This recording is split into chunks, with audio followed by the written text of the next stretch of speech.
যুবকরা এখন খেলা ছাড়া কিছুই বোঝে না। সারাদিন খেলা নিয়ে ব্যস্ত থাকে। ফিফা ফুটবলকে কেন্দ্র করে এক শ্রেণীর মানুষরা এমন উন্মাদ হয়েছে, হই হুল্লোড় শুরু করে দিয়েছে বাংলার জমিনে। দেখা যায় তারা খেলা ছাড়া আর কিছুই বোঝে না।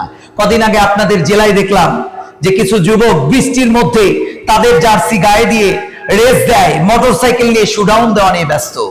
এই যুবকদের প্রশ্ন করলে তারা কোনো তথ্য দিতে পারবে না। আর যাদের জার্সি পরে তোমরা শুডাউন দাও, তারা তোমার ধর্ম তো দূরের কথা, তোমার মতাদর্শকে মানে না, তোমার ধর্মকে মানে না, তোমার ধর্মের বিরোধিতা করে। যারা আমাদের ধর্মের বিরুদ্ধে আচরণ করে তাদের সাথে আমাদের কোনো সম্পর্ক থাকতে পারে? কখনোই সম্পর্ক থাকতে পারে না। প্রিয় ভাইয়েরা, এজন্য আমাদের সময়টাকে কাজে লাগিয়ে ফুটবল টুর্নামেন্টে না গিয়ে বরং আমাদের সময়টা স্টাডির মধ্যে কাটাই। আমরা যদি সময়টাকে যদি পড়ালেখার মধ্যে কাটাতে পারি, আমাদের মর্যাদা বেড়ে যাবে। যদি আপনি বিজনেসের দিকে ফোকাস দেন, তাহলে অর্থনৈতিক দিক দিয়ে আপনি স্বাবলম্বী হতে পারবেন।